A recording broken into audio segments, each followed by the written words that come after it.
SIR, especially in Kerala, without any preparation, without transparency.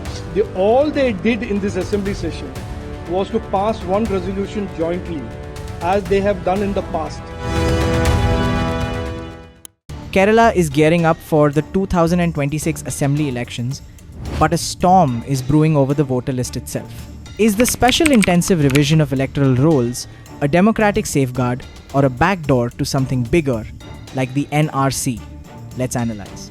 Kerala's Chief Electoral Officer, Rathan U. Kelkar, has confirmed that the state is fully prepared to carry out the special intensive revision once the Election Commission announces the poll schedule.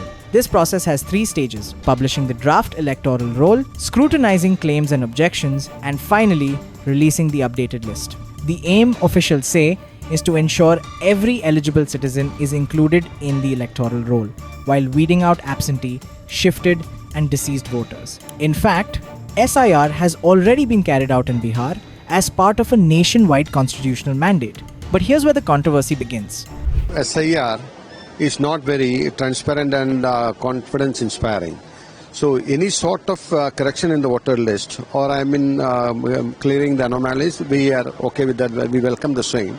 There should be a clean process. But the present is in the shape.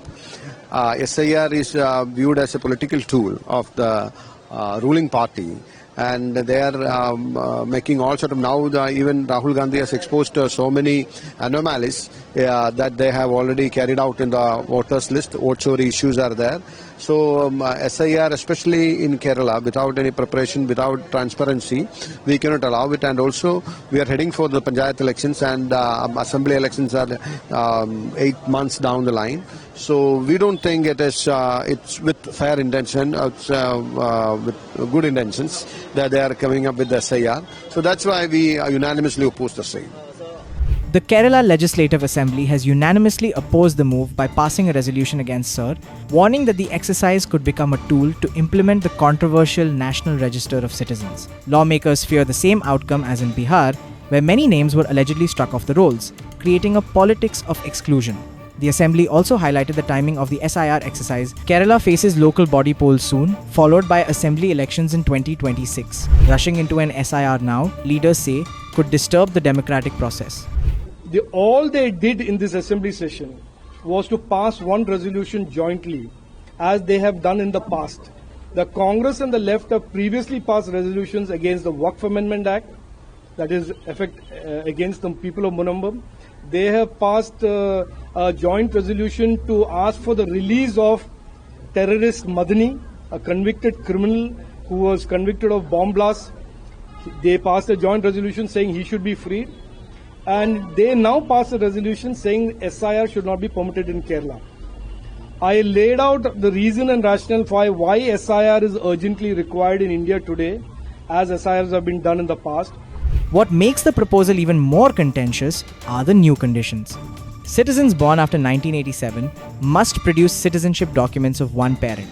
Those born after 2003 must produce documents of both parents. Critics argue this requirement risks stripping away the universal adult franchise guaranteed under Article 326. And who would be hit the hardest? Studies suggest marginalized groups, minorities, scheduled castes, scheduled tribes, women, migrant workers, and the economically weak will be at the receiving end of the process.